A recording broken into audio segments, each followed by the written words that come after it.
All right. Who would like to go first? I don't know. Evelyn, are you there? I don't know. Evelyn's not here. She's got some notes that we could read out a bit afterwards. So either Aaron or Fabiola, the floor is yours. Okay. Fabiola? Okay. Well, from my experience, in the last, I don't know, 16, 18 years doing research in Canada, I have been discovered that the many organizations and even academia has not really paid a lot of attention in the problems related with women working in Canada. You know, of course, now has been changed a little bit in the last years, but like 10, 15 years ago, because they are like 3% talking about the migrant workers from Mexico under this swap. So also is invisible in the research, in the public policy. So, you know, and actually in the cosmovision, in the understanding of the governments, of the academia, even in NGOs, 3% is like a nothing, you know. So this has been changed a little bit, you know, but I think this gender perspective is very complex to shape again the policies, you know, and again the practices, because it's not just like we have to read a gender paper and then we will apply that, because even it's like a deconstruction of the ideas. Being as a man, you know, we don't see things. Even if we are in the field, we don't feel the same, you know. Are a lot of nuances that we as a man we can't see, you know, like talking about the power relation, or talking about, for example, the sexual issues, you know. When I was shooting this movie, you know, I was working with Leticia, that is here now, and then I didn't realize what the sexuality of woman, you know, the necessities. I even don't understand. Now I start to understand now when my mother is 84 years old, and now she has like an issue related with sexuality. And even I didn't have a clue, you know, what can be, has that kind of concerns, you know. I didn't have a clue. So when I was like in Canada, and I was with the doctor, with Leticia, you know, with to check the pregnancy and all this stage of life, you know. There are all the intersections. So at least, for example, the doctor was a man, you know. It even was a shock, because, you know, I think has to be a woman, understand sexuality, woman. I'm not saying that men can be a doctor treating woman, but I think in some cultures is easier and it's better if it's a woman, the doctor, because, you know, intimacy and all things. Also, for example, I was in shock, and I was like supporting Letty, but at the end, Letty support me because I was in a shock with this doctor, you know. He started talking about his religion and what things he can do, you know, as a passion, as a person. And I was like, is this real? Is this happening now here in 2018, 17 at that time in Canada, you know, this open country, and in the medical and scientific area? Is this real? This doctor is saying that he can do certain things because of the situation and of the ideas or maybe wishes of Leticia. I couldn't believe it. So I think there's a lot of nuances that we still have working. We have to publish, we have to make movies, you know, we have to talk, we have to make a lot of discussions, related with the participation of women. And even if it's 1% or 0.000%, there are differences. And the public policies has to understand, has to learn how to manage these differences.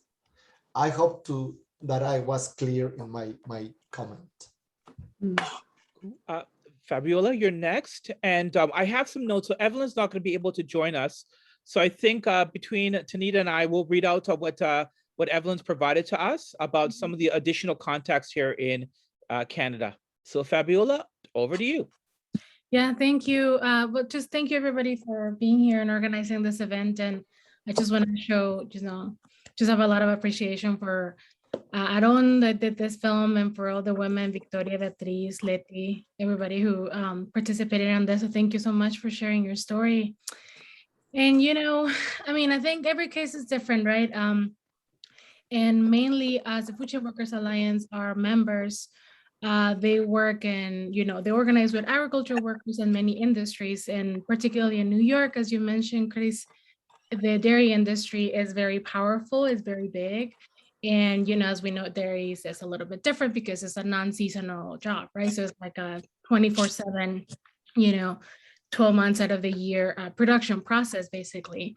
So those are like the folks that we sort of, that we had the opportunity to organize. And again, every case is different, but what we do see a lot is, these women, they're migrating with their kids, and, or they have to, they're undocumented and they have to leave their kids home, or they bring them, but they still can sort of face similar challenges that the women shared in the movie as well.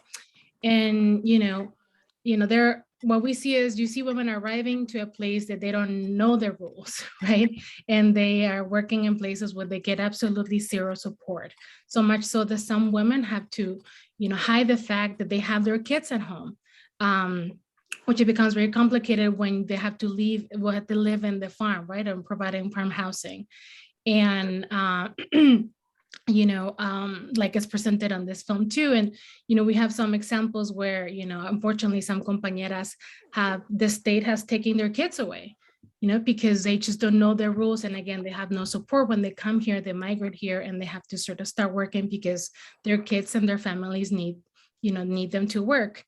And, we see a lot of the cases where some women, arrive to the points of entry in the southern border, they surrender themselves.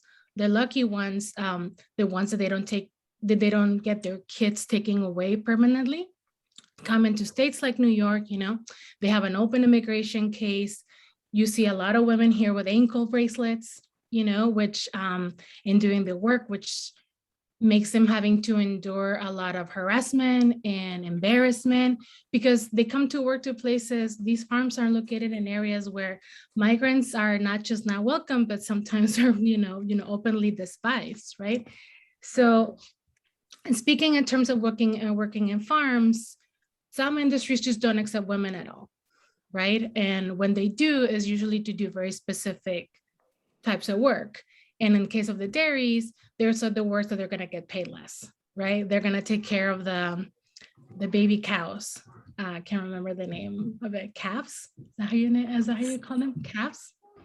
Or they have to cover, when somebody is out for the day or whatever, they have to cover their shift. So basically all the work that is very precarious and that is get paid very low. Sometimes, if they have a spouse or a partner, whatever in the farm, they are offered some type of job as a favor, right, to their spouse or to the worker on behalf of the employer. And again, they get paid less for these jobs, and they also end up doing other work that is crucial for the farms to survive, but that is not valued and sometimes not even paid, right? And, we get into, conversations about sex work, but also about just care work. That is a work that is not really acknowledged by anybody, and especially not the farm owner. But it's a very valuable work that keeps the farm afloat. And, similar to what the compañeras were sharing in the film, working conditions are just extremely poor, right? Living conditions extremely poor. And, just remembering that this is a whole year's work, right? So then folks can get back home, so they have to endure these conditions as long as they have this job. And they face the same situations upon, controlling and surveilling their bodies. If somebody gets pregnant, it's a red flag. And then there's no protections, or very little protections here in New York State for farm workers. It was just this last year that we were able to pass a law, thanks to the organizing of many people, where now farm workers can unionize. But even with that, it's very challenging for folks to sort of like defend themselves in the workplace. Sexual harassment is also very rampant, right? And if you add the isolation of a farm, but that just makes the problem even more troubling. So I guess I just wanted to wrap up this point by saying, I know we're going to talk about this more, but like also the story of the women farm workers is not just a story of suffering, right? And complacent and stuff. It's also a story of resistance and organizing. And I'm happy to share with you all the work that these women have done here, that they have, changed the game for farm workers in New York State. But again, just thank you so much for having us and for presenting this work right now. All right, beautiful. So I'm going to turn it over to Tanita in a second. Tanita Dolma is a member of Justice for Migrant Workers and has been helping to organize and do a lot of work during the pandemic. So I just want to kind of reiterate some of the things that have been talked about. If Evelyn was here, just if we look at the dynamic between the United States and Canada, Evelyn would be telling us about borders on bodies. And what that means is that basically how the border itself is reflected on people's bodies, right? On women's bodies. I think that's really critical. The strength of the agro-industrial complex, both the United States and Canada, right? And how that dictates what labor is. The pay discrimination, the gender segmentation in the workplaces, and how in many cases, whether there's the absence of contracts or the inability to find work, right? Because certain things are seen as men work, right? Which discriminates and denies lots of women the ability to work. So I think that's the story that I'm hearing from both of you. Tanita, what do you got to add? Most of what I have to add is from Evelyn's notes, as she has much more experience in this area than I do. But she specifically mentioned the policing of migrant worker women's bodies, their sexualities, and then their social interactions. And we saw in the film too, the way that they have babysitters, the way that they're followed and policed in their interactions. They can't just live their lives like anybody else who's working on the farm. Having to hide their pregnancies, potentially losing their pregnancies as a result because they are forced to hide them, and then having to work. These are particular issues that migrant farm worker women would deal with that the men may not necessarily will not deal with, and it's not really. Sorry, I was distracted by the comment. It's not really examined that much in this type of work and activism. Yep, that's true. Cool. So thank you. So definitely there will be questions. We're going to go till about 8:15 or 8:20 or so. So yes, there will be questions. And Noe, that whole idea about people overseeing, right? So when you go to the club, you always got somebody who's spying, right? Seeing what's going on. That happens all the bloody time. The next question we've got is across the continent. So this is both Mexico, United States, and Canada. Food workers were heralded for their sacrifices during the pandemic.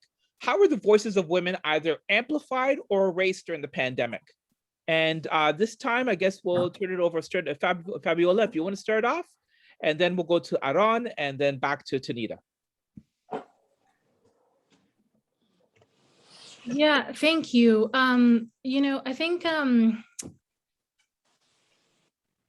I think there's always like this narrative that if this was even before the pandemic, I'm going to say about, in theory, how the work of women is just sort of like venerated, right?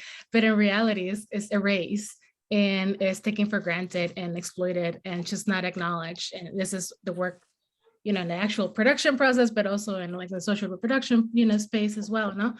But, and I think that now, we all heard those statistics about, different industries, how women were the ones who like stopped working during the pandemic, right? Or they were the ones who left the workforce first because, we have to take care of our families and all that stuff, where it's sort of like that role that we take on. But, I gotta say that in agriculture, we did not see that.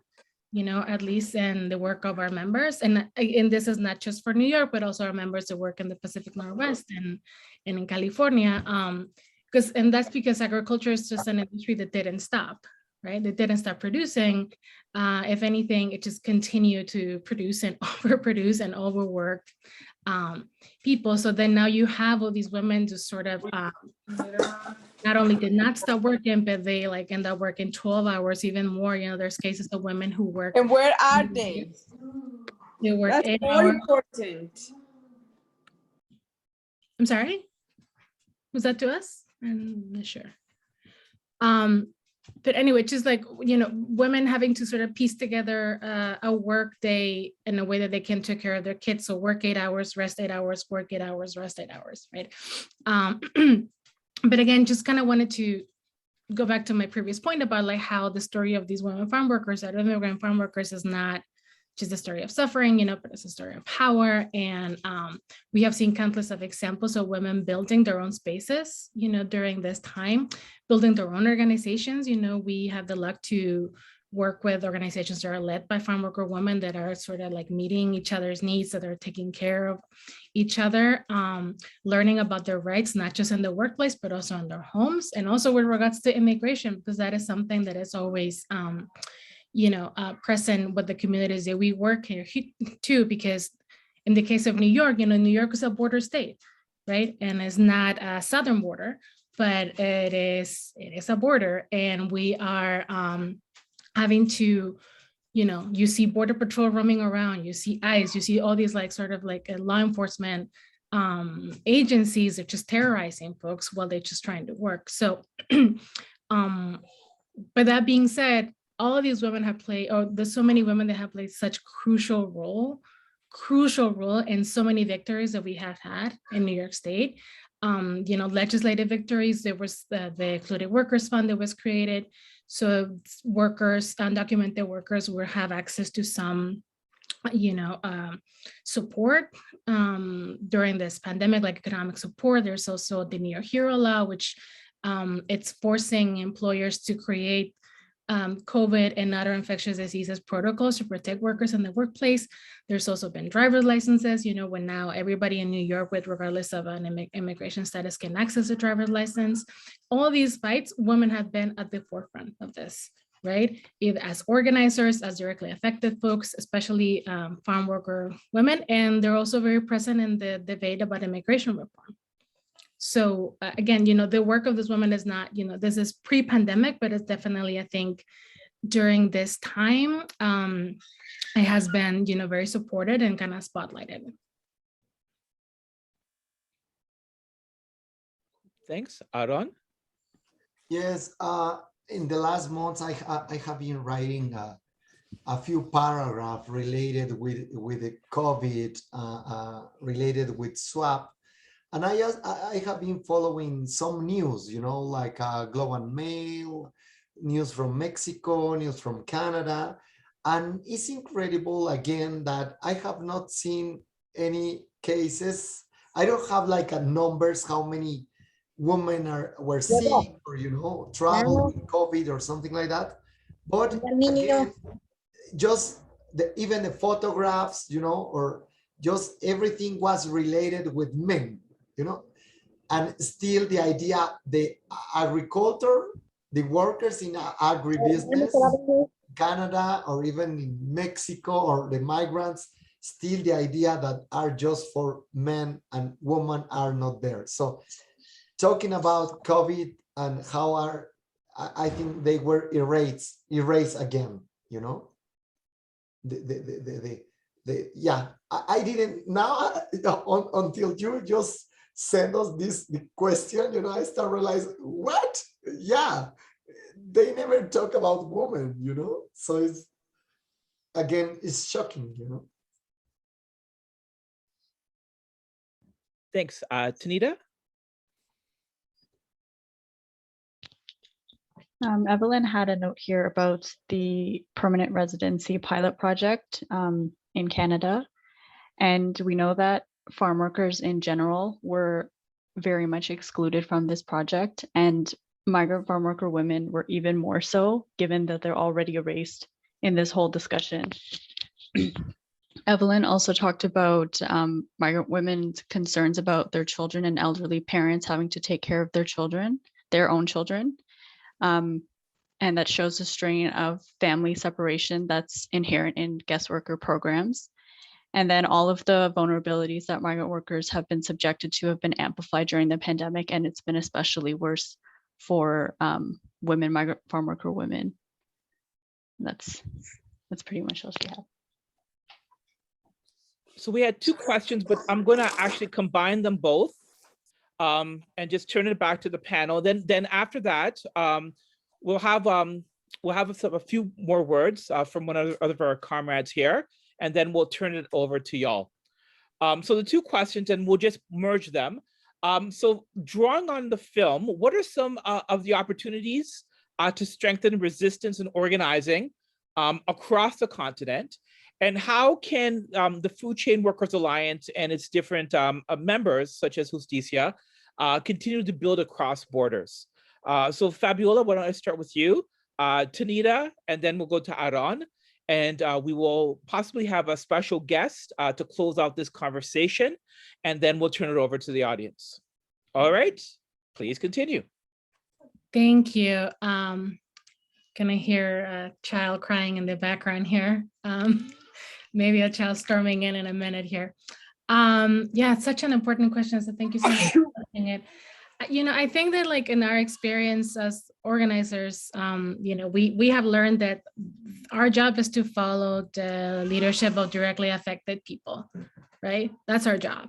It's our job to support folks in their own leadership, whatever they want to go. And our job is just to provide resources and just to support folks, in this case, you know, workers, farm workers, mothers, women, and support them into sort of coming into their own power and offering, you know, education and a safety net, et cetera. So I see, listening to the experiences of these women in Canada, it's, you know, I see like the opportunity that we have sort of, you know, a lot of our members have tried, and there's been some successes, but there's still sort of big challenge to build solidarity between workers that are, you know, under a guest program and workers that are undocumented, you know, and there's just so much challenges there to build solidarity amongst them. And it's not on them, right? It's on the employer. It's on, you know, and some of the women mentioned this in their stories, like it's on the pressures that employers put, you know, for them to be sort of surveilled and behave and whatever. So if not, they don't get hired again. And with undocumented folks, as you know, the threat of deportation, the threat of like family separation. So there's all these barriers there that, you know, we have seen, again, moments of solidarity, but there's always like, you know, something that we're striving on, and with something that we want to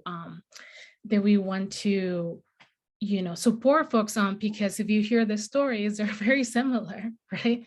Very similar, like in terms of not having adequate, you know, equipment on the work, and being, you know, like the pay being really poor, and discrimination and all those stuff.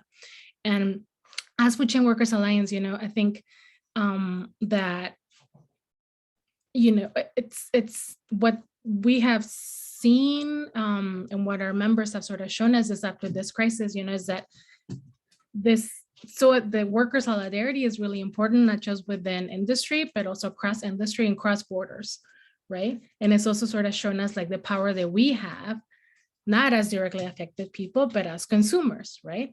Or as organizers, and the role that we have in this fight. And, you know, last year around this time, I'm going to say maybe exactly a year ago, I'm not sure, Sonia and Chris, you help me figure it out, but, you know, Justicia had a campaign, like a shaming campaign for Starbucks, right? And we were so excited to be part of this, and we organized our members, you know, and, you know, organizers of Food Chain workers, staff, et cetera. We organize actions in our local Starbucks, you know, and we show solidarity with workers in Canada, and that just felt so powerful. And we just sort of want to keep having the opportunity to keep doing that, you know, cross-border solidarity, because whenever we talk to folks here about, you know, why the Starbucks actions are happening, you know, who we're being affected by, and folks got it, right? They understood, like there was no question. They understood what it was about. They understood, like they felt that they have suffered it too. There were COVID outbreaks and farms here as well. So, you know, for us to just sort of keep opening those spaces and facilitating those spaces, that's just something that, you know, we're committed to our members and to all of you to keep doing. Long-winded answer. That was beautiful, yo. Tanita? Evelyn had very similar things to say in terms of the solidarity building. She said that migrant farm workers have been pushing for change in their own way, but it's usually been in the background. So our role is to amplify their resistance efforts. And even through the pandemic, even though migrant workers have come forward more as essential workers, that hasn't really translated into a lot of substantive changes in the way that they're treated in terms of legislation or policy or just general protections in their work. And then for solidarity steps to build solidarity, Evelyn suggested sharing strategies and stories and connecting workers through digital channels. And in Justicia, we've kind of been doing that because Evelyn and other Justicia members are in BC and then we're in Ontario. So there's a lot of back and forth that happens and sharing of what's going on and how to support each other. So it's definitely something that can be done across borders as well. Awesome. Aaron? Yeah, well, I think we have to work more together among the different organizations. I have been in my last years in Canada, I discovered that the groups are divided. And just I wanna read. I will present this book next Friday. It's about migrant workers in Mexico. Well, internal migration in Mexico, you know, from different communities, mostly in the north of Mexico, in Sinaloa, producing tomatoes and everything. And the conditions, of course, are awful, but I'm gonna read in Spanish and probably someone can translate or if not, I will do my effort to translate. It say, las autoridades apuestan por el olvido y la división de los jornaleros es el pretexto perfecto del binomio empresarios-gobierno para acusarlos de criminales y aplicar como hace un año la mano dura. It means the governments, you know, and the entrepreneurs, of course, work together, and the idea is divide them. You know, this is like old divide y vencerás. I don't know how to say in English. You know, so this is the idea, and from the movie, I think we, as an academics, as a NGOs and our organizations, you know, I think we have to include more the workers, the women and men doing projects together. Because from my experience, for example, the movie, you know, I did like the movie, I tried to make it very horizontal, you know, like a working together, like a co-research, you know. So, and then I see this like a empowerment from the process, because it was very horizontal and very dialogic and very like a continue. Of course, it's very difficult because they are working, you know, but if we try to include them more in our projects, in our, you know, in the resistance, and will be better results, because they know a lot, you know, they know a lot, they have experiences, they have the strength. But I think we have been working separately, and that's very good for the governments, you know, because of course they try to do many things, you know, because if we are together, the power will be increasing every time. So that's one point. And the other that I have been discovered that is that talking with with women, for example, like they think that the problems are the other woman, they don't really see that this is a structural problem, because for example, in problems in a house, they say, oh, because she's coming from other culture, from Michoacán or from Puebla, or from San Luis Potosí or whatever, and they say that, oh, because she's very jealous or she's very, but they don't see that, or from my point of view, everyone from everywhere under that conditions, we transform ourselves, we used to be kind under that conditions, forget it, we're gonna kill to each other, so even if we have values or whatever, so, and they don't see that, and I think it's very important to notice, to show them, to share this kind of experience, and that they are not guilty, they are not the problem, the problem is the structure. So if we can to contribute to deconstruct this idea that they are the guilties as a woman, as a woman, as a migrant, because they really feel that, and they think that if we can change that perspective, they will have other view, other eyes to see the program, have more like a critic perspective from the program, and then I think they can change a little bit, and then can start to be more together, fighting against this globally. Thank you for that. I don't know if we have somebody else who wants to share a few words. Maybe before we get to them, hold on for a second. If there's any questions, anybody got questions would like to ask? Yeah, I have a question. Is that okay? So, thank you for putting this together, Professor Diaz. Thank you for inviting me. This was, I had to turn my camera off for a few minutes before I joined the Zoom call. But thinking in the theme of solidarity, and thinking specifically back to an article that Professor Diaz has done with Janet McLaughlin, temporary workers, temporary fathers, the idea of disconnection from one's children, disconnection from one's role as a parent, it exists in, gender for men as well. And so I'm wondering, with the overwhelming discrepancy, 97% of participants are men, 3% are women. Is there any level of solidarity between fathers who see themselves missing their children? Do they see that situation? Do they see their context reflected in women who are leaving their children, their family behind? Do they equate their temporary fatherhood with women migrants' temporary motherhood? Or do they see them as somewhat different from themselves? Do they, in a way, perhaps understand why employers are controlling their bodies or attempting to control their bodies and their behaviors? Or is there some sort of level of solidarity that's maybe at a base level, but is there room for growth?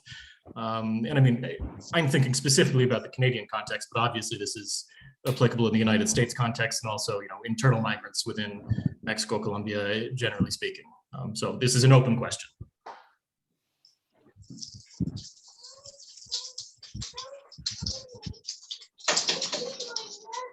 Okay, does anybody want to answer that, or you want to take a few more questions? I don't, does Leticia also want to say a few words? I think so, but Leticia, hola. Tienes tu micrófono abierto. Sí. Perdón. No se apure, nomás nos está antojando todos la comida. Exacto. Es la hora de la cena aquí en México. Provecho, compañera. Gracias, buenas noches.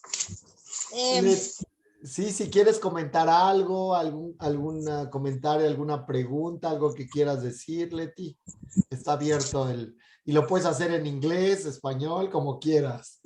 Ay, Aaron, es que ya casi se me olvidó el inglés, pues imagínate ya un año de vacaciones acá. Bueno, vacaciones, ¿eh? Vacaciones, entre comillas. Ajá. Lo que quieras comentar, Leti, adelante. I don't know what I really want to say, so I am so excited to see what's going on for everything, for all those workers, because I have about 14 seasons to work in Ontario. So I have a different life. I have two lives. I live in two lives, one life in Canada, one life in Mexico. You see what's going on now? I have to cook in, I have to wash, I have to do lots of things. I have to take shower, I have to send the kids to go and shower, lots of things. In Canada, I have one life different. The life that I have in Canada is that only work. Doing my things, clean, wash, cooking. After that, going to work. It is every day it is the same thing. So when I was in Mexico, I have lots of work, lots of obligation, going to school, cooking, clean, wash. So they two lives. When I was in Mexico, that's a really difficult in Mexico because the city things, all that is expensive things, and I resolved lots of things when I was in Canada, and when I was in Mexico, I can't do nothing more. My life in Canada, when I was get pregnant, there's a little bit difficult because I see the doctor, I think it's from Indian doctor, we don't know where this part. So they tell me that for this relation or the religion that he has, I can't make the baby. They tell me that I have to abort because I know what I want to do. So I get the decision and I get a choice to get abort the first time when I was thinking that they're gonna be a big problem in my farm, because if the boss know I get pregnant, they're gonna send me back and they're gonna lose my work. But I don't really care what the boss going to say, because after when Aaron going with me and see the doctor said I can't get the abort because Aaron, su religión de él no le permitía.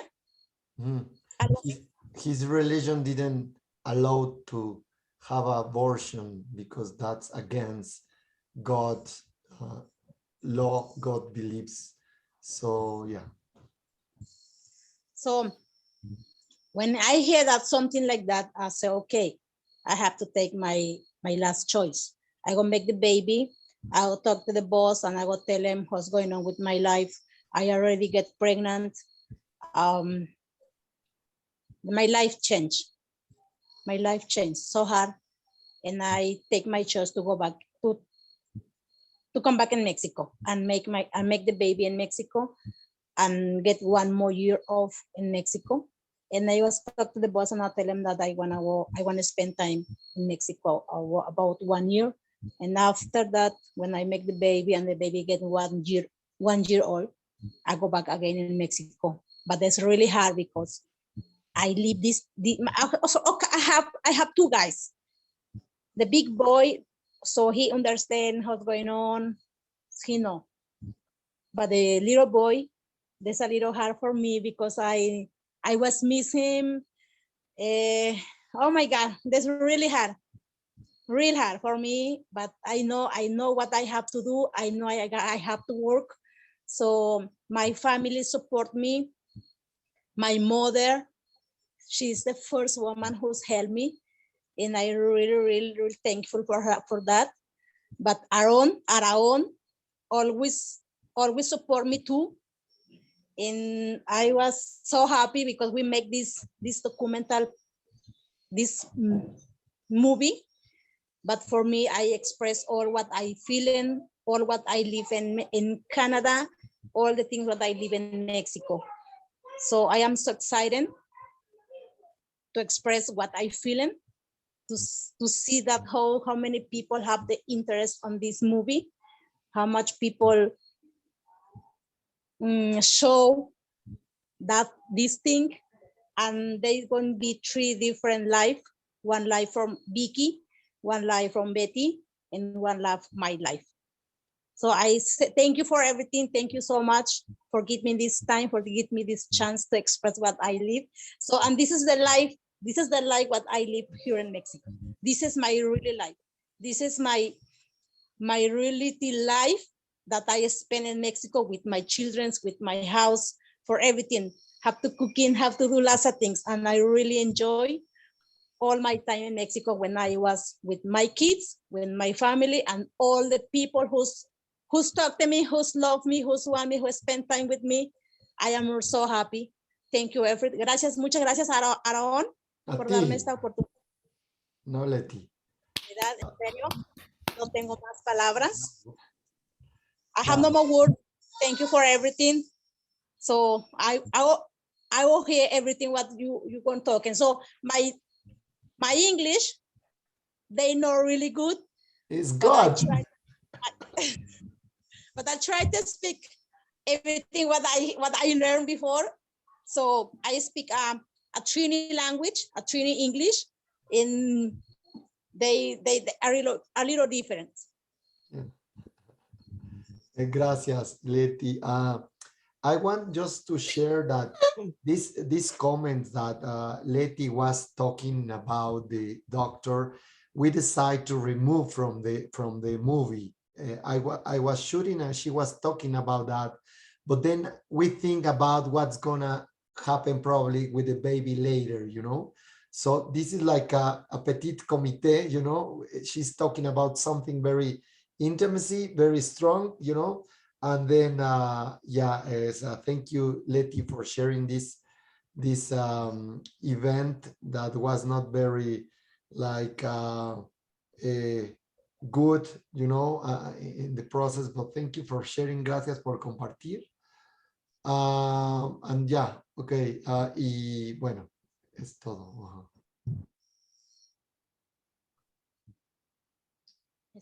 You're Please, muted, Chris, if your you're talking to us. Yeah, no, thank you for that. That was amazing. Returning to the first question about solidarity and different forms of solidarity, and not just for Aaron or Fabiola or for Tanita, but you know, we got a lot of peeps here who've got their own experiences of watching people organize and fight back together. So why don't we just jump out? Anybody jump out to that question? What are different forms of solidarity and resistance that we're seeing, whether you're in Nova Scotia or Quebec or BC or California or Ontario? Anybody could jump in to show what type of stuff you're seeing on the ground.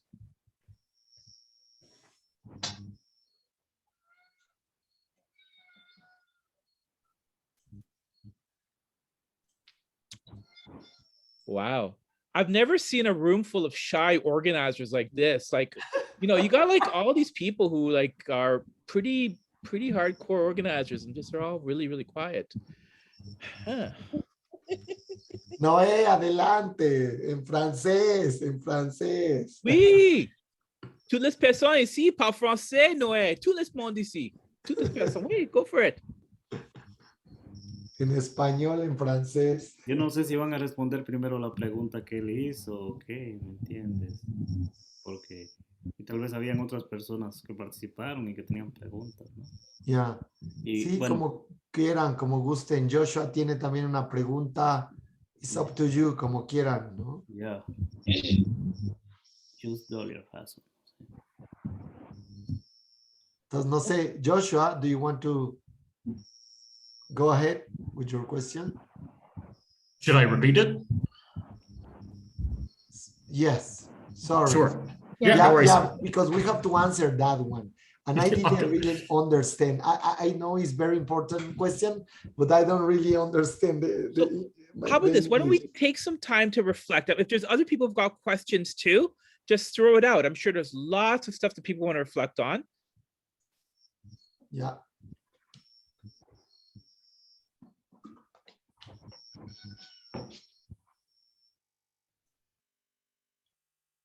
¿Por qué no respondes a tu propia pregunta, Aaron?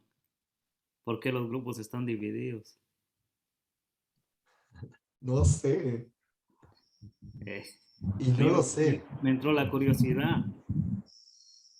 Y, Ajá. Aaron, okay. I have a question.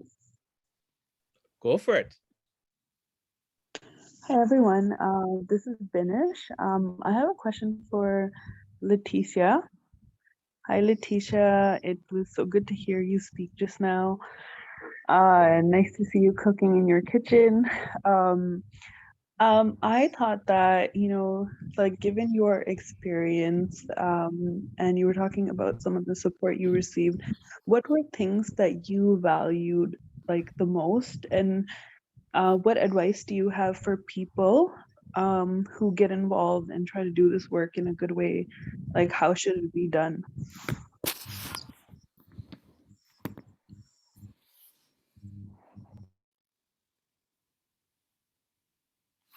Está Estás en apagado. silencio. Es mudo, compañero. Perdón.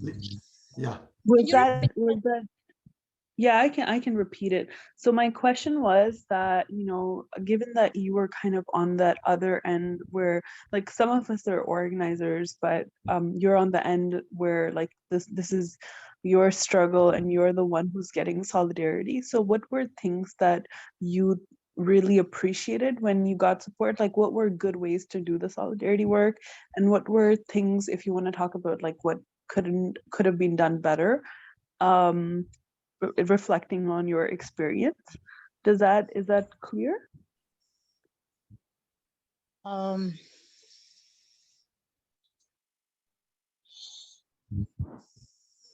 My experience.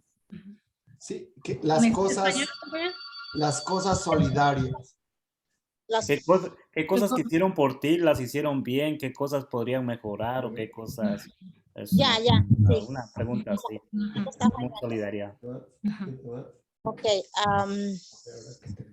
¿Lo puedo decir en español? Dilo en español, yo te lo Sí, Aaron, claro, claro. mi experiencia fue mi experiencia durante mi embarazo fue muy atenta, fue muy especial. Nunca me dejaron sola. Todo el tiempo que tenía yo una cita, ¿te acuerdas de Patricia? Sí, ¿Aaron? sí, sí. Iba por mí a la farma, a la hora que yo le decía tengo una cita a tales horas, ella ahí estaba o mandaba a otra compañera de ella porque hay una organización Sí. y ella mandaba una compañera por mí. La clínica a donde ella me llevaba era una clínica chiquita, pero muy, muy, muy bonita, muy, muy, muy atentos. El doctor es un doctor ya un doctor viejito, por decirlo así, muy experimentado se ve en la maternidad. Me atendía muy bien, me atendió muy bien. Me dijo, siempre me sentía, me hacía sentir especial, como una mamá especial, como una mamá tierna, como una mamá dulce. Siempre me hacía sentir especial, como que muy delicada, ¿no? Entonces, fue una atención súper, súper padre, súper bonita, cosa que aquí en México, pues no lo vemos, ¿no? Aquí uno recibe ofensas y por que por lo otro, que fue y que vino, pero allá no. Allá la atención fue una atención súper bonita, súper especial. En cuanto a mí, gracias a Patricia, a ti, yo estuve en mejores manos de doctores, de ginecólogas, excepto el doctor que me atendió, uno de la India, no sé de dónde será, que tenía no sé qué, muchas cosas. Entonces ya ni me acuerdo, fíjate lo que me dijo el fulano, pero fue es muy, la atención fue muy apropiada, muy adecuada o en el momento en el que yo estaba en el estado de embarazo, pues sí fue una atención súper especial. En el trabajo también los compañeros me trataban bien, me cuidaban mucho al momento de como andaba yo trabajando, no podía trabajar yo muy duro. andaba yo trabajando, no dejaban que yo cargara cosas pesadas, que las macetas pesadas y así, o que moviera yo una mesa. Las compañeras, pues, como un 20%, pero los demás compañeros, pues sí me ayudaron. Me apoyaban mucho, o sea, me apapachaban, como quien dice, aquí en México me apapachaban, no me dejaban hacer gran cosa. Y así me la llevé hasta los 6 meses, que ya el patrón me dijo que ya tenía que retirarme para yo poder continuar con mi embarazo y dar a luz acá en México.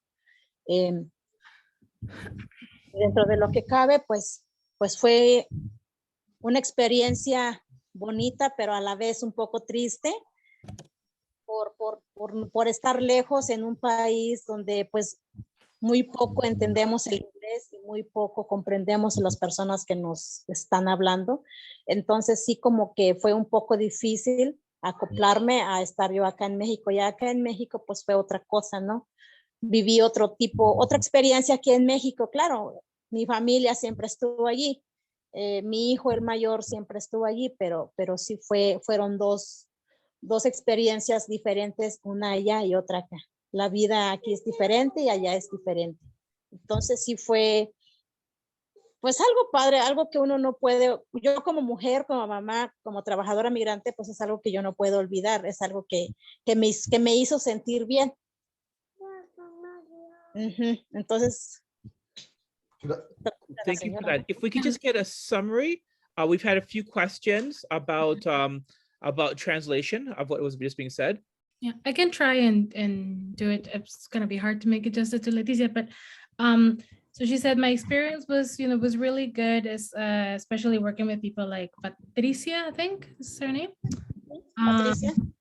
Thank you. And it was always someone that took care of me. The clinic that I was taking to, it was small, but it was really kind, and it had a doctor with a lot of experience that always made me really feel special, made me feel like I was like a special mom. Unfortunately not like the experience that you get in Mexico when you get a lot of like mistreatment and sort of a judgment. So thank you to Patricia and you. I was very well taken care of, and even like co-workers, they treated me really well. They kind of took care of me. They wouldn't let me carry heavy stuff. The women co-workers, not so much. I would say it was like 20% of them that were supportive, but the male co-workers really took care of me.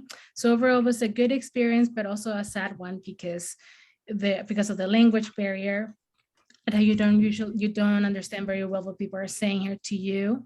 But also, I always had my family support in Mexico.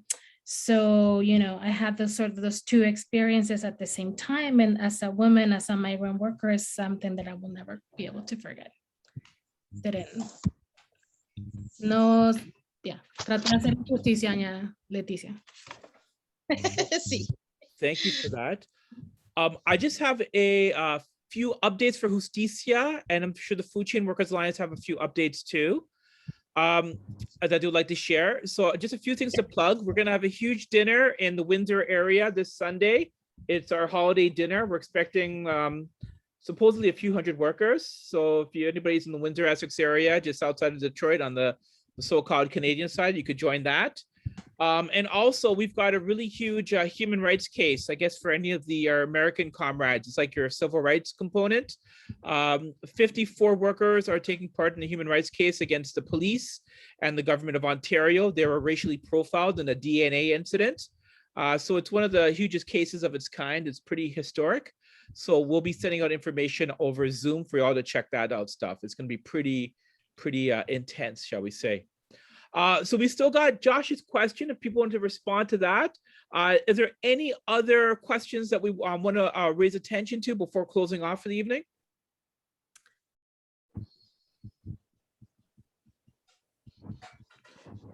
Okay, Aaron, you want to take a shot at responding to Josh? Josh, ¿puedes plantearla de nuevo en inglés o despacio o en español? Porque Yeah, it's going to be. Yeah, I'll slow down my English. Sorry. I was thinking back to a piece that Aaron, you wrote with Janet McLaughlin entitled Temporary Workers, Temporary Fathers. And so I was wondering if there is any potential for solidarity between fathers who see themselves as temporary fathers and women migrants who, experience a sort of temporary parenthood as well. Is there any potential for solidarity there?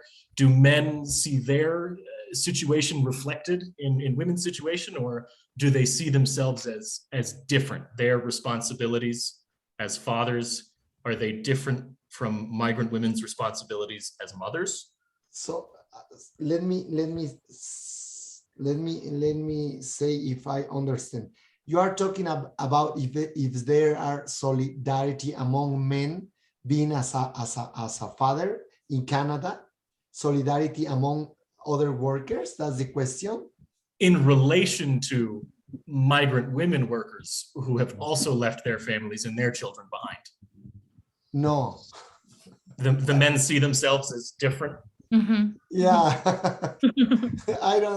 No. Yeah, because I think it's the construction of the masculinity. It's solidarity. It's a star. It's a star in men, in many. Yeah. I think actually the meaning of solidarity among migrant workers is different than among women, because maybe this solidarity among men is a little bit about kind of weird, kind of weird queer, Yeah, it is complex. It's very complex and interesting, your question. I think we can discuss more later, but I think we can go deeply there because it's related with how we see solidarity. What's the meaning, and also, of course, under that program, under that constant where other like be strong, be men, be strong is not very together with solidarity, Yeah, it's very complex, even among them or even with women, Yeah, let me mention that some of them, of course, they help you, they help her to carry things, but it also is because it's like a race, Solidarity really doesn't fit in the system, because you have to be fast, you have to run, every day, every minute, you have to run. So that kind of things related more with emotions. It's shocking with the industry, with the agro business, it's,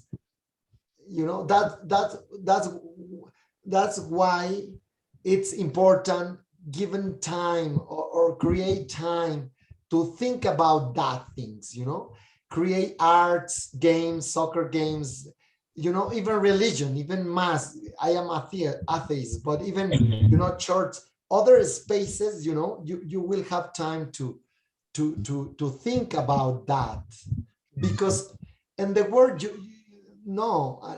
it's other rhythm, and when you arrive home, you have to cook, you have to take a shower, you have to, what solidarity, you have to be the first, because there's 20 people waiting for take a shower or cook. What solidarity? Solidarity te estorba, in that context, it's like I don't know if okay. Thanks. So that was a great answer. Thank you. If I can, Sorry, no, go for it, yo. Don't worry. thank you. No, there's an interesting question, I think, and thank you for posing it, Joshua. I think I agree that, it's like the gender sort of piece and like the issue about like masculinity. Apologize for the background noise here. I think it's definitely something that, a barrier that we see, and to be fair, not just in farms or in, with direct effective folks, but we also have that I'm not sure term to use, one that is less ableist, that say blind spot, but you know what I mean? Also in organizing spaces, you know, for sure. And we've definitely seen that kind of shortcomings in our work.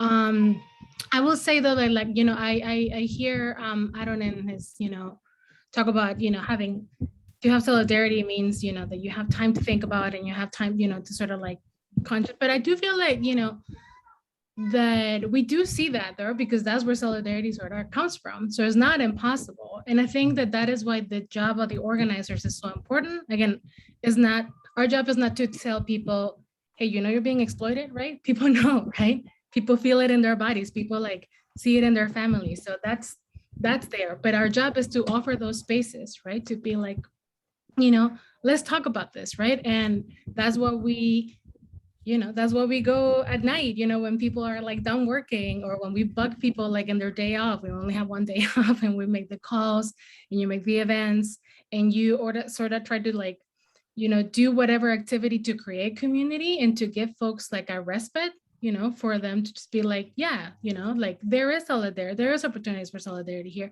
The gender piece, I do think is a shortcoming, but again, not only on directly affected folks, right? We see it on our spaces too. We're just trying to deal with that as well. But yeah, so I think that it's just very, it's very, you know, it's great because also folks come, you know, like, you know, Leticia and other folks, they come here already with their own experiences of exploitation back home, right? So they know. And also with their own experiences of organizing. You know, we organize with folks that have belonged to unions when they're in Mexico. Unions are complicated in Mexico, right? Sure. But there's like a framework of, you know, of like, you know, when you organize, what do you win? And, you know, what are the possibilities? And again, our job is just, okay, this is possible here too, right? Because you have the most power here in the workspace. It's not the employer, right? It's not the consumer, like, because the yogurt is not even done yet, but it's you. And also you have to deal with those judgments that we all have, right? That we all carry through even when we cross the border too, about what do we think about people from this region, and what do we think about this, and what do we think about that? But one of the most powerful things is to see is, and maybe this to the point about the difference between folks of, you know, with a work visa as opposed to not. Once you're here, you cross the border. Yes, there are differences, but man, like the salary is usually the same. The sexual harassment is the same, right? The bed bugs are the same. So all of those conditions, and those conditions are the ones that like, that's the opportunity for us to be like, you have power, you have support from us. And also you tell us where to go, right? We're not going to tell you where to go. Like, you directly affected folks tell us where to go, and we're going to follow your lead, and we're just going to have your back. Well, thanks. There's a question here. Thank you so much, Fabiola. There's a question about healthcare here in Canada. So I want to be really, really quick to respond. Then I'm going to turn it over. I know the Food Chain Workers Alliance, you've got some events if you want to say what the other ones are coming up. So in Canada, in Ontario, which is one of the 10 provinces of Canada, you know, we pride ourselves of having a universal healthcare system. Currently, during the pandemic, you have access to healthcare for both COVID and non-COVID issues. So if you show up to a hospital, technically you're supposed to get access to healthcare. However, and this is just for undocumented peeps or people who are precarious immigration status, I'm sure in our experience, and I can speak for everybody, that, you know, this is only on paper. All of our peeps are having a hell of a lot of problems getting access to healthcare system, first of all. And the second issue, so that's dealing with racism and xenophobia from frontline practitioners and from, you know, and from communities. The second component is because people are on a tied work permit, there's two aspects. It's getting to the medical, getting medical help. But once your visa ends, you lose your healthcare in Canada. So very much it's like a obstacle course to get access to healthcare. And the fact that so many people are sent back home or terminated before accessing healthcare when they're injured and sick, this adds to this form of racism and sexism that exists within our healthcare system here in the great old nice white north of Canada. Yes, in some provinces do have some problems. You don't have the insurance because you have one insurance is privé, I don't know the nombre, privada. British Columbia, Alberta. Yes, exactly. Right. Yeah. Yes. Y here in Nova Scotia, these guys don't have access for nothing. It's not the same for Quebec in my experiences. For this is different everywhere. Yeah. In Canada, for the temporary foreign workers. All right. Now, Thank you for the answer. No, we could talk more. We could talk more about the this social death, right, of our healthcare system and how certain bodies are just basically sacrificed at the altar of protecting this industry. That's a longer conversation. Anyways, Sonia, Fabiola, anybody want to say a few words about the upcoming events at for the Food Chain Workers Alliance and what stuff we could be doing to show solidarity?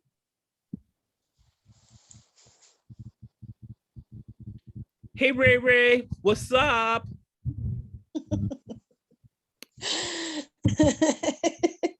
Tania, do you want to go? Sure, I'll do it quickly. Thanks so much for this amazing conversation, and just very, very powerful to hear everything that has been talked about.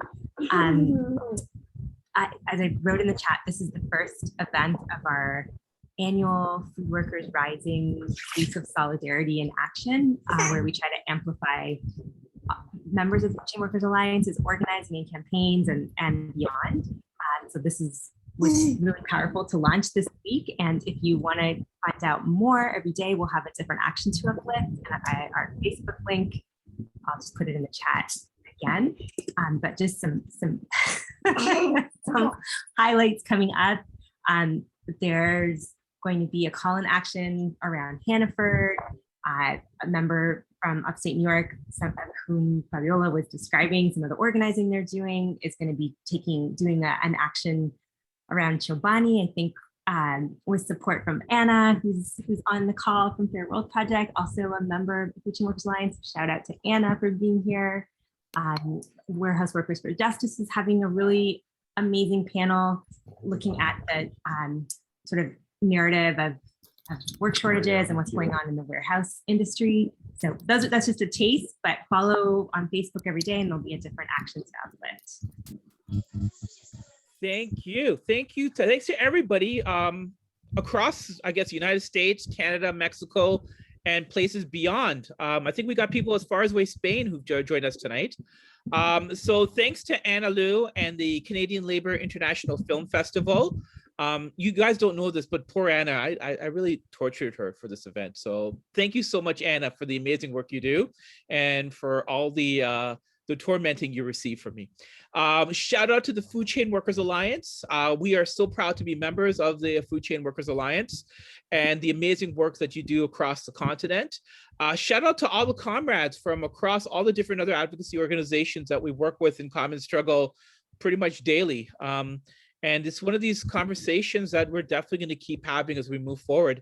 And once again, if y'all could join us for the first day of our hearing on Monday, or come out and get some free fried chicken and jerk chicken and vegetarian options, you're more than welcome to join us this Sunday in Leamington, Ontario.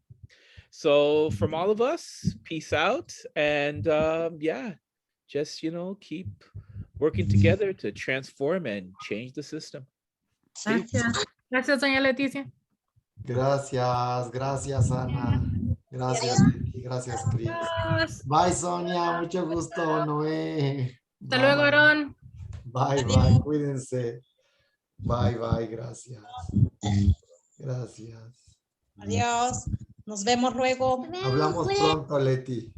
Y adiós. Saluda, dile adiós, Aaron, dile. Adiós. Hola, ya está grande. Sí, súper. Wow, hoy hablaba con Edgar. ¿Qué edad tiene? Enséñaselo a Edgar. No está Edgar.